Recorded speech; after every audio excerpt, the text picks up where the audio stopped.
para começar essa semana do yoga japonês, eu vou apresentar para vocês um sobrevoo histórico do fundador do yoga japonês. Já que é uma forma de yoga um tanto quanto desconhecida, né, acho interessante a gente conhecer um pouco da história dela. Esse sobrevoo histórico eu vou utilizar um livro Japanese Yoga, Yoga japonês, do autor Davei. Tá? Eu tenho a edição de 2011, mas ele tem edição desde 2001. Tá? E ele apresenta diversos ensinamentos do yoga japonês, que eu vou trazer ao longo da semana, alguns para vocês. E ele faz esse sobrevoo histórico, tá? Do fundador.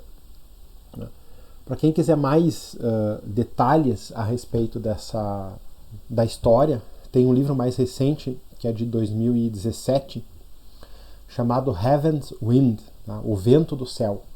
Tá? Foi um longo estudo, tá? Que foi feito pelo autor Stephen Earle, que nessa história. Tá? Então ele conta, o livro inteiro é a história do fundador contada em detalhes e os ensinamentos também. Tá? Mas aqui nós vamos fazer um sobrevoo para vocês terem uma noção de onde surgiu, como se desenvolveu e como é que está hoje. Tá? Então eu vou ler com vocês aqui a parte do livro correspondente a isso aqui. Tá? As formas indianas de yoga se espalharam pelo mundo devido aos seus objetivos de promover a saúde e a harmonia. O Japão é apenas um dos muitos países que receberam esses ensinamentos antigos. Embora as disciplinas yogis indianas tenham se tornado bem conhecidas, né, em particular aí o Hatha Yoga, né, e derivados mais ocidentais do Hatha Yoga, nem todos percebem que certas versões japonesas distintas dos caminhos espirituais indianos evoluíram.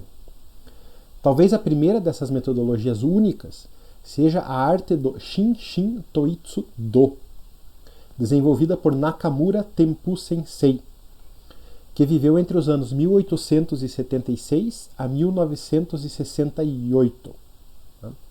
Na verdade, Nakamura Sensei é frequentemente considerado o pai do yoga no Japão.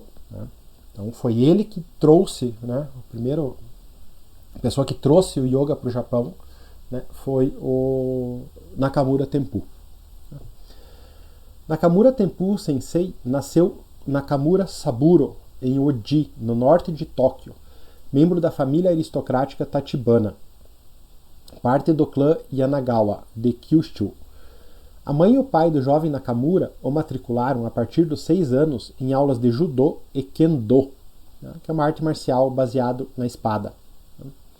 Ele se destacou em ambos. Ele também estudou Bato Jutsu Zuihen Ryu, um sistema clássico de esgrima, por muitos e muitos anos. Sempre interessado em coisas de natureza espiritual também, o jovem Nakamura praticou uma variedade de métodos nativos japoneses, tá? E investigou as artes tradicionais de curas japonesas. Ele permaneceria interessado em ambos ao longo de sua vida. Tá? Esses métodos nativos japoneses aqui que o autor coloca é aqueles que terminam com do no final. Tá? Por exemplo, nós temos Shodo, que é a arte o caminho da caligrafia japonesa. Tá? Temos Kyudo, né, que é a arte dos arqueiros, zens. Tá? E assim vai, tem muitos desses caminhos, né, lá no Japão. Depois de completar o ensino primário, ele viajou para a cidade natal de seu pai, em Fukuoka. Lá ele frequentou uma escola de bastante prestígio, conhecida pelo ensino de inglês, uma habilidade linguística que seria útil em suas viagens mais tarde na vida. E ele se destacou também no inglês e seria realmente muito útil esse inglês dele. Mas apesar de sua participação ativa em diversas formas de Do, o jovem Nakamura tinha um temperamento violento que preocupava sua família. No livro Heaven's Wind ele conta diversos episódios mais em detalhes da vida de Nakamura. Ele realmente tinha um comportamento briguento e bastante violento. Na esperança de conter seu comportamento, seus pais incentivaram seu envolvimento na Genyosha, uma organização política. Como resultado dessa associação, pouco antes do início da Guerra Sino-Japonesa, em 1894, Nakamura foi para a China como espião para se envolver no reconhecimento japonês.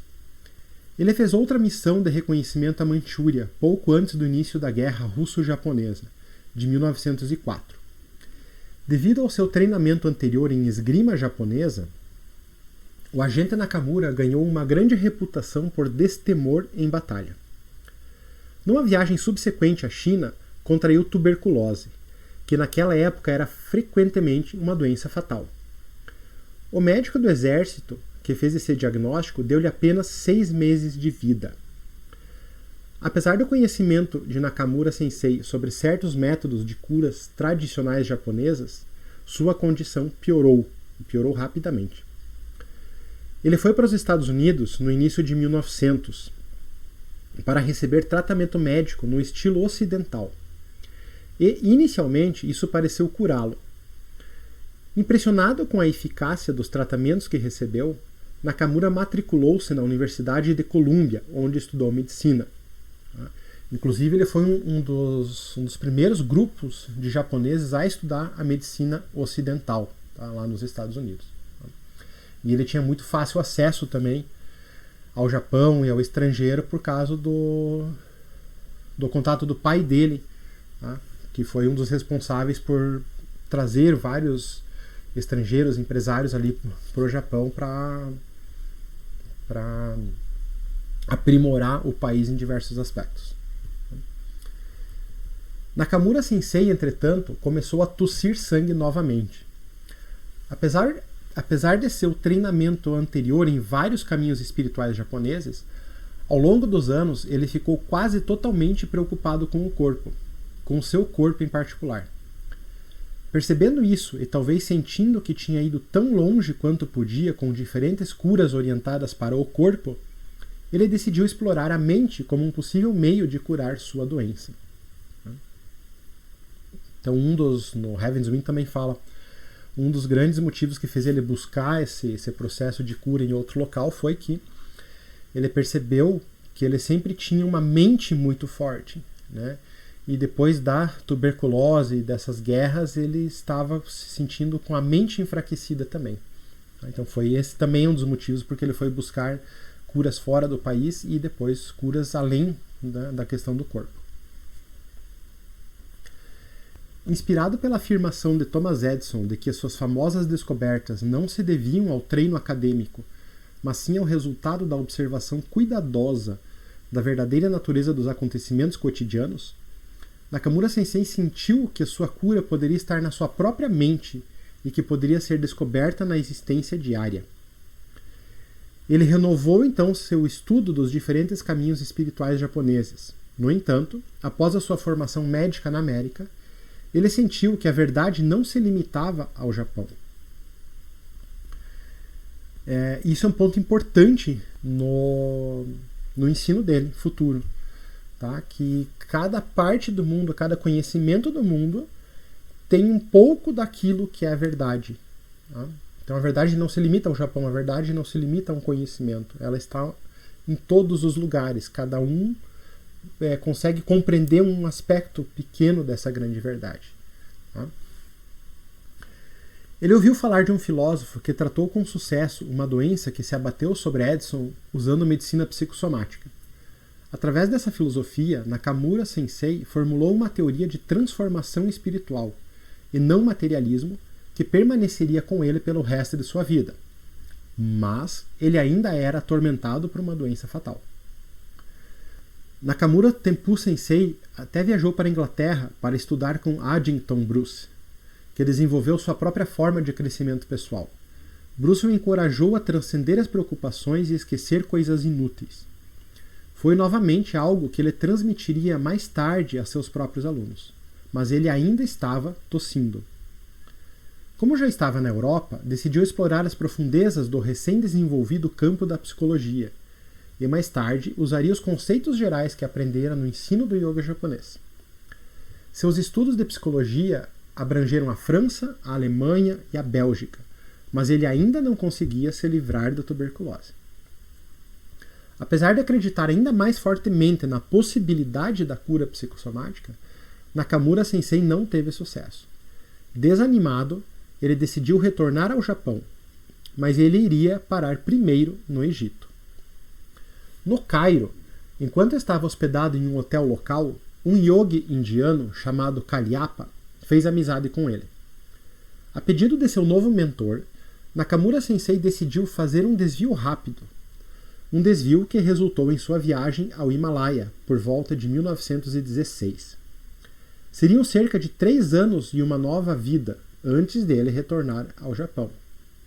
3 anos e alguma coisa ali, tá? E uma nova vida foi a nova vida adquirida por ele, né? Antes de retornar ao Japão. Nakamura Sensei e Kalyapa terminaram no Monte Kanchenjunga, né? Que é a terceira montanha mais alta do mundo. Ela tem 8.586 metros. Então eles ficavam em um local muito alto, né? Um ar muito rarefeito, frio. Tá? Nisso, no outro texto, lá, o Heaven's Wing, conta em bem mais detalhes. Tá? Kalyapa ensinou vários métodos yogis, mas mais do que isso, ele criou um ambiente no qual Nakamura Sensei deixou de procurar respostas em livros, teorias ou sistemas de crenças de outras pessoas. Kalyapa, usando técnicas psicológicas que Nakamura Sensei lembrou como sendo severas, encorajou seu aluno a buscar uma compreensão em primeira mão, que não dependesse de qualquer autoridade ou sistema. Tá? Mas lembrando também que Nakamura conhecia muita coisa, né? Então esse sistema de Kalyapa fez talvez com que esses vários conhecimentos se combinassem, se ajustassem, né, dentro dele. Resumir a posição de Kalyapa é bastante simples. Somos um com o universo. Estamos, portanto, imbuídos da energia do universo, né, que eles chamam de Ki.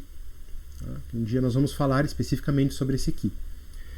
E como resultado, podemos aprender diretamente com o próprio universo. Kalyapa disse a Nakamura Sensei que ele dependia demais dos ensinamentos dos outros, e que sua doença era, na verdade, uma bênção disfarçada, pois o forçou a considerar a verdadeira natureza de sua existência. No entanto, se quisesse avançar na vida, era hora de esquecer o viver e o morrer. Kalyapa observou que, como era impossível saber exatamente quando alguém iria morrer, Nakamura Sensei deveria parar de se preocupar com a morte e se concentrar no viver o agora plenamente. Além do mais, Kalyapa observou que o corpo reflete a mente e as emoções. De certa forma, a mente é comparável à nascente de um rio, e o corpo é como as correntes rio abaixo. Consequentemente, Kalyapa salientou que, mesmo que o corpo adoeça, a mente deve permanecer positiva e vigorosa, ou a nossa condição física será ainda mais debilitada pela nossa atitude. Ele até sugeriu que a condição específica de certos órgãos internos era uma indicação de problemas emocionais relacionados. Será que não vemos aí alguma questão de Ayurveda envolvido também? Um pouco de medicina tradicional chinesa, muitas coisas parecidas aí, né? Kalyapa frequentemente fazia perguntas, mas não dava respostas para serem memorizadas. Entre essas perguntas havia uma única pergunta sobre a qual Nakamura Tempu refletia incessantemente e que teve um tremendo efeito transformador sobre ele. O que os seres nascidos nesta vida devem fazer? Basicamente, aí no yoga a gente vê o que é o meu, né? Qual que seria o meu dharma, o que eu devo fazer, né? O que a vida espera de mim? Qual o meu dharma? Qual o meu sankalpa, né? Para que eu corresponda com essa expectativa da vida? Perguntas não tão fáceis de responder, por isso que não tinha resposta, né? A resposta é muito pessoal e vem com o tempo, né? A compreensão de Nakamura Sensei levou-o a afirmar que os seres humanos são senhores da criação, porque apenas os humanos têm consciência do seu nascimento e da sua mortalidade. Ainda mais importante, embora as plantas e os animais sejam, sem dúvida nenhuma, um com o universo, iguais aos humanos, Apenas os humanos têm a capacidade de perceber conscientemente esse fato e agir de acordo com ele. Dentro da humanidade existem características reflexivas comuns às plantas e características emocionais testemunhadas nos animais. Mas ao contrário das plantas e dos animais, os humanos têm uma capacidade de razão altamente evoluída que raramente é duplicada no mundo animal. Essa capacidade pode afastar a humanidade do seu estado original e naturalista, mas também nos dá a capacidade de realizar consciente e diretamente a nossa unidade inata com o universo. É essa capacidade que Nakamura Tenpu chamou de Uchurei, mente universal. E ele atinge esse estado de mente universal, por isso que ele está falando essas coisas. Por volta de 1919. E nessa data, né, em 1919, Nakamura Sensei então regressa ao Japão curado de sua tuberculose. Nunca mais na sua vida ele tossiu sangue. Nakamura Sensei entrou no mundo dos negócios de Tóquio, com seu zelo característico. Com o tempo, ele se tornaria o diretor-chefe do Banco Tóquio e atuaria no conselho de administração da Dai Nihon Company. Ele ensinou uma síntese das diversas artes, habilidades e meditações que aprendeu, mas apenas em caráter particular. Gradualmente, porém, ele começou a ensinar cada vez mais publicamente. Todas as manhãs, ele oferecia aulas gratuitas nos parques. Sua primeira organização foi chamada de Toitsu Tetsugakai. Eventualmente, a Tempukai, ou Sociedade Tenpu, cresceu em torno dele e foi formalmente inaugurada em 1962. Como enfatizou a unificação da mente e do corpo, ele denominou seus ensinamentos de Shin-Shin Toitsu Do, literalmente, o caminho da unificação da mente e do corpo. Tá? E olha que interessante, Shin-Shin, a mesma palavra, se usa tanto para a mente quanto para o corpo. Então, reforçando esse aspecto de unicidade, né, de mente e corpo. Apesar de construir seguidores e uma organização, Nakamura Sensei foi inflexível em que o Shin-Shin Toitsu Do fosse um exame da própria essência da espiritualidade, em oposição a uma religião organizada de qualquer tipo. O que foi que Nakamura Sensei ensinou? Com base no fato de que a mente e o corpo são um só, seus comentários aos outros geralmente não eram apenas de natureza espiritual, mas também bastante práticos. Então, tem ensinamentos muito práticos dentro do yoga japonês. Nakamura Sensei ensinou certas técnicas de unificação da mente e do corpo, meditação, exercícios respiratórios e de melhoria da saúde, que serviram como ferramentas simples para viver uma vida mais plena. Mas não devem ser considerados segredos mágicos da iluminação, né? Iluminação ou do estado de Uchurei aqui. Considerando as experiências de sua vida, podemos traçar as diversas influências dos métodos de Nakamura Sensei. Naturalmente, as influências das formas indianas de yoga, né, aquelas que praticam asanas e pranayamas, né, surgem dentro do ensinamento de Nakamura Tenpu. A meditação do Raja Yoga também podem ser detectadas, né, mas em estruturas diferenciadas, né, um pouco alteradas, né, para um meio de vida e cultura japonesas. Algumas meditações específicas, Anjo Dasaho, Mugai Chinen, né, eu vou falar delas na semana também para vocês. Tá? Embora Nakamura Sensei desenvolvesse suas próprias formas de alongamento e treinamento físico, periodicamente ele ensinava certos asanas, posturas, né, e alguns tipos de exercícios respiratórios, como a bem conhecida respiração alternada pelas narinas, uma influência típica aí do Hatha Yoga. Observação que nesse livro de yoga japonês não são apresentadas os asanas e pranayamas como Nakamura Sensei ensinava, tá? Porque existem diversos livros, especialmente atuais, de yoga que falam bastante sobre posturas e respiração. Então, né, o autor Davey não achou necessário colocar isso aqui, porque já tem outros vários livros que falam disso. Tá? A ideia dele, que eu acho muito interessante, é apresentar aquilo que não se conhece, realmente. Tá? O que é o yoga japonês? Qual é a diferença? O que não se conhece sobre isso? Tá? A ênfase de Nakamura Sensei na experimentação e compreensão através da percepção direta ecoa seu treinamento na ciência e na medicina ocidentais. Ele frequentemente conduzia experimentos científicos reais para estudar os efeitos do Shinshin Toitsudo. E até hoje, os principais médicos de estilo ocidental no Japão são praticantes proeminentes do yoga japonês. Ji Kuan Ji, por exemplo, seu método de autossugestão é derivado de suas experiências no Himalaia, mas a explicação é emprestada diretamente de seu estudo da psicologia ocidental na Europa. E existem diversas outras influências, por exemplo, o shintoísmo, né, que seria uma religião japonesa mais ancestral. Tá? O Zen budismo, quando chegou no Japão, também influenciou muito o yoga japonês. Tá?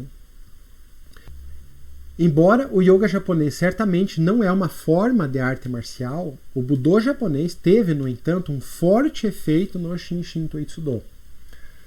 Nakamura Sensei era um praticante avançado de Bato Jutsu Zuihen Ryu, a forma de esgrima japonesa, e a influência das artes marciais pode ser sentida em certos exercícios e movimentos. Então a parte marcial é muito forte como influência no yoga japonês. Ele também pertencia a uma família de samurais e era descendente do senhor Tachibana, um senhor feudal de Yanagawa, uma área onde as artes marciais eram extremamente populares nos tempos antigos.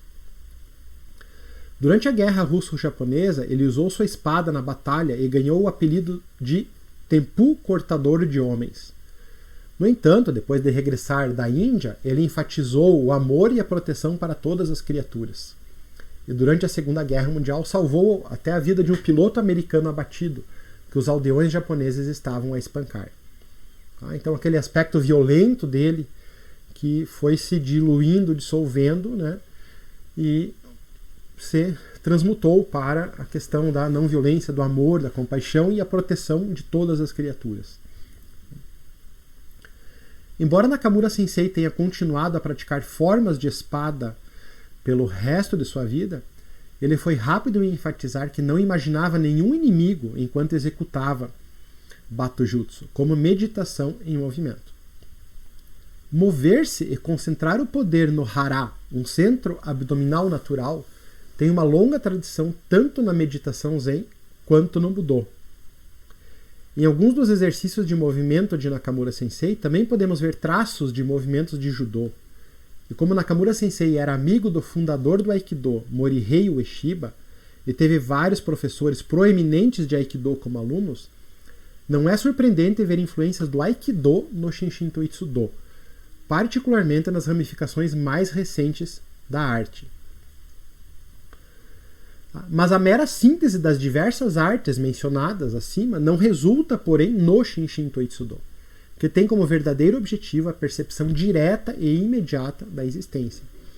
Ou seja, isso são coisas que influenciaram Nakamura ao longo da vida dele. Não é que esse conjunto de coisas foi apenas combinado para originar o Shinshin Toitsudo. Shinshin Toitsudo, o yoga japonês, é resultado da experiência de Nakamura Tempu, tá? Da experiência dele, do estado de Uchurei que ele atingiu. E foi essa percepção direta da realidade, o estado de Uchurei, que tornou Nakamura Sensei útil para os outros. Para expressar essa percepção, ele utilizou vários exercícios e artes com os quais estava familiarizado, mas isso é quase acidental. Cada pessoa que ele comoveu com suas palavras foi influenciada mais pelo poder de sua conexão direta com a realidade do que por qualquer outra coisa. Então o que transformava mesmo era a conexão direta com Nakamura. É inútil simplesmente copiar as artes originais que ele estudou ou acumular em nós mesmos uma coleção dessas artes. Em vez disso, deveríamos descobrir diretamente a verdade por nós mesmos, como ele fez. Então a ideia ao praticar o yoga japonês é: eu estou utilizando essas ferramentas, essas artes, como um meio para que eu possa perceber a verdade por mim mesmo diretamente. Tá? Ou seja, as técnicas não são um fim em si mesmas, elas têm um motivo de me ensinar a perceber melhor a realidade. Tá? Conhecido carinhosamente e informalmente por seus associados como Tempu Sensei, a visão única de Nakamura Sensei atraiu várias pessoas famosas para as aulas de Shinshin Toitsudo, embora nem todas fossem bem conhecidas na época. Por exemplo, entre os seus alunos, talvez um dos mais famosos, estava o ex-imperador Hirohito. Muitos anos atrás, Nakamura Sensei adotou o nome Tempu, que significa o vento do céu. Ele derivou esse nome de caracteres que são pronúncias alternativas dos caracteres de Amatsukaze. O Amatsukaze é uma técnica formal da esgrima Zuihen-ryu, na qual Tempu Sensei era particularmente especialista. Essa denominação também parecia apelar ao seu sentido de propósito espiritual. Nakamura Tempu Sensei faleceu em 1º de dezembro de 1968, ou seja, estava com 92 anos. Ele está enterrado em Otowa, Tóquio, não muito longe de onde cresceu. Para o grande número de pessoas que, consciente ou inconscientemente, foram influenciadas por seus ensinamentos, o vento do céu ainda é sentido soprando em suas vidas. Atualmente existem mais de uma versão do Shinshin Toitsudo. Os alunos diretos de Nakamura Tempu Sensei formavam a maioria dessas ramificações, e nem todos usaram o rótulo Shinshin Toitsudo para descrever seus ensinamentos. Então, uma das coisas que um dos grandes alunos, né, de Nakamura Tempu, né, foi Koichi Tohei. Tá? Koichi Tohei também foi um grande aluno de Morihei Ueshiba, fundador do Aikido. Tá? Então ele fundou uma forma de Aikido que tem elementos desse Shinshin Toitsudo, do yoga japonês, tá? Porque ele era um grande mestre das duas artes. Tá? Então ele fundou o Shinshin Toitsu Aikido. Tá? Isso ajudou também a levar o yoga japonês para o mundo, tá? Na sua forma dentro do Aikido.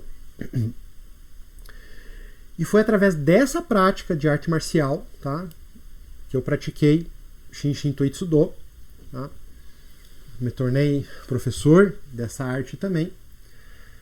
Tá? Que eu conheci o yoga no ano de 2008. Tá? Então, meu primeiro contato com o yoga foi através do yoga japonês dentro do Shinshin Toitsu Aikido. Esse foi o sobrevoo pela história do Nakamura Tempu. Né? E quem tiver interesse, temos o livro Heaven's Wind, O Vento do Céu, que conta em detalhes a história dele, que é uma história lindíssima, tá? Que um dia, quem sabe, eu possa contar essa história em mais detalhes. Em breve seguimos com outros ensinamentos aí do yoga japonês, para que vocês conheçam um pouco mais.